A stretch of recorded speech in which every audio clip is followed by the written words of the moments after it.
여러분 안녕하십니까. 법률사무소 김조영 변호사입니다. 보시는 바와 같은 경험으로 지금 서울시 공사계약서, 표준공사계약서 마지막 강좌입니다.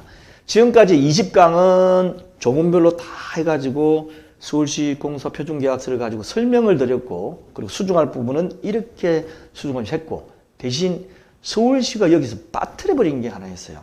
그래서 일반적으로 예전에 국토교통부가 만든, 건설교통부 시절부터 만든 그 공사계약서에 보면 있는데, 서울시께 그 다음에 개정된 거기 때문에 좋다 이래가지고 그걸 가지고 한 공사계약서를 보면 내용이 없어요.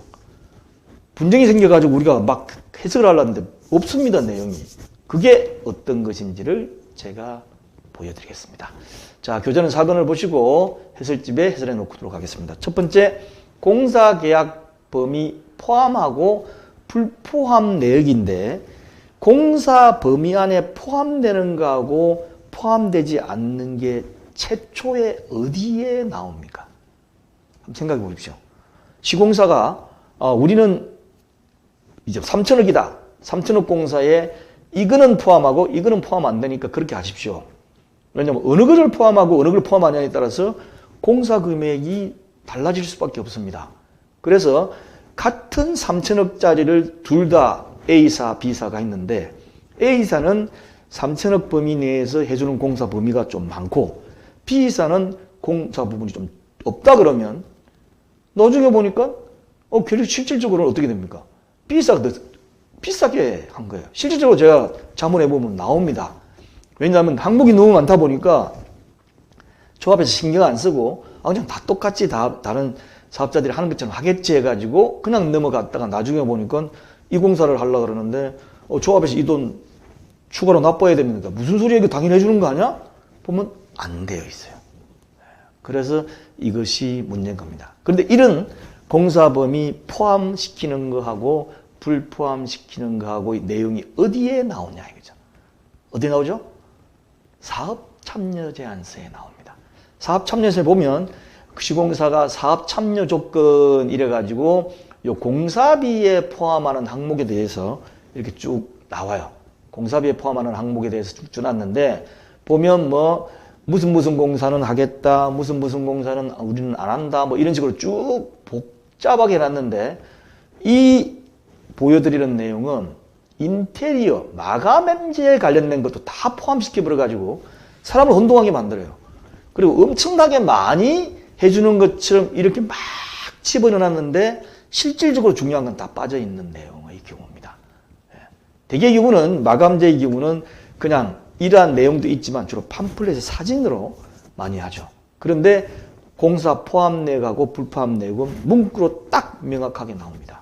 그걸 서울시에서 빠뜨려버리는 거예요. 자, 중요합니다. 굉장히 중요한 건데, 이거는 어디에 배정되어 있냐. 이번에도 옛날 것도지만 이번에도 국토교통부에서 정비사 표준공사 계약서를 1월달에 마지막에 발표를 했어요. 거기에 보면 나옵니다. 조문이 이렇게 되어 있습니다.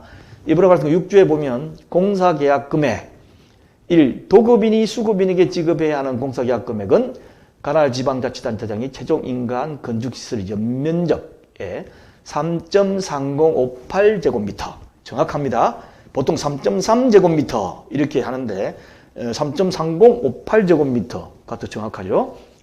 약간의 끝자리 차이 날 수 있습니다. 그래서 를 꼬만 금액 얼마로 하되라고 해서 연면적이 변경되면 이 금액도 당연히 변경됩니다. 별도 계약서 수정할 필요 없어요. 3항에 가면 수급인이 제1항의 공사계약 금액으로 부담해야 하거나 시공해야 하는 범위는 다음과 같아 해가지고 이 조문에 공사계약 금액 안에 포함된 것과 포함되지 않는 것이 있어요.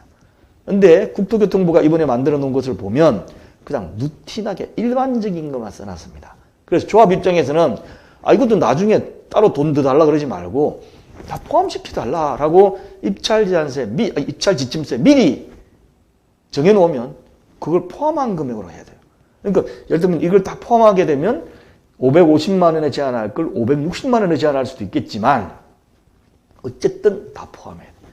추가로 들어가게 되면 그때 가서 돈을 더 엉뚱하게 더 부담할 수 있기 때문에 자세하게 보셔야 됩니다. 먼저 첫째, 건축공사, 토목, 조경, 기계, 전기, 통신, 소방, 이건 다 일반적으로 들어가죠.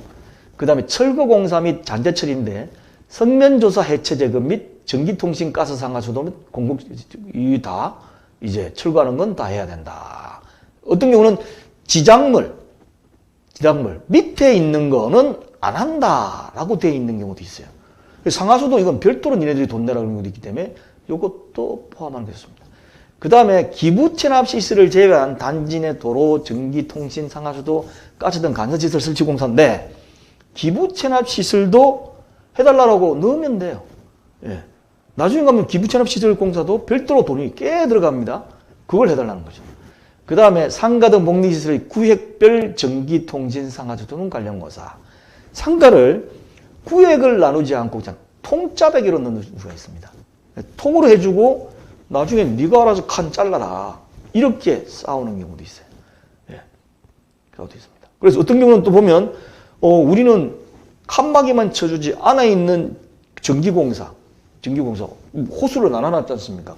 그 안에 있는 전기공사, 그 안에 있는 수도공사는 조합해야 됩니다. 라고 또 싸우는 경우도 있어요. 근데 상식적으로 말이 안 맞지 않습니까?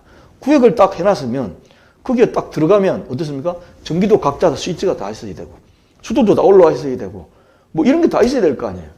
근데 그거 없습니다. 우리는 통을 해놨으니까 호실 나누는 것은 조합이 하고 공사도 니네들이 하십시오. 라고 싸우는 경우가 꽤 있습니다. 그런데 이렇게만 해가지고도 이게 명확치가 않아요. 그래서 제가 나중에 국토교통부 거를 해설할 적에 별도로 또 할 겁니다. 더 자세하게 들어가는 게 좋습니다. 그 다음에 예술장식품 설치, 폐기물 처리비, 시공상 직접 원인이 발생하는 민원 처리비, 그 다음 법정경비, 산재, 고용, 국민건강, 뭐 이거는 그쪽에 있는 인원들을 얘기하는 겁니다.